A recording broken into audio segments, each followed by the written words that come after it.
ভারতীয়রা দুধের থেকে গোমূত্র পান করেন বেশি। কথাটা শুনতে অবাক লাগলেও এটিই বাস্তব।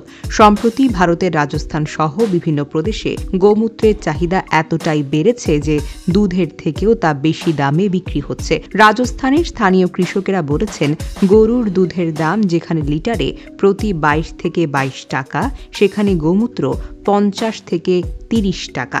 আবার অনেকে 50 টাকায়ও কিনে নিচ্ছেন গোমূত্র। ভারতীয় সংবাদ মাধ্যম টাইমস অফ ইন্ডিয়ায় প্রকাশিত এক প্রতিবেদনে বলা হয়েছে, ভারতের গোমূত্রের চাহিদা বৃদ্ধি পাওয়ার ভাগ্য খুলেছে পশুপালকদের। স্থানীয় পশুপালকরা মাসে 300 থেকে 500 লিটার পর্যন্ত গোমূত্র বিক্রি করেন। রাজস্থানের মতো সম্প্রতি ভারতের পশ্চিমবঙ্গের রাজধানী কলকাতায়ও গরুর দুধ নয়, গোমূত্রের চাহিদা ব্যাপকভাবে বৃদ্ধি পেয়েছে, যার ফলে কলকাতায় বিভিন্ন স্থানে গড়ে উঠেছে গোমূত্র চিকিৎসা ক্লিনিক। এসব ক্লিনিক বিক্রি হচ্ছে গোমূত্র ক্যাপসুল এবং ডিস্টিলড ও মেডিকেটেড গোমূত্র।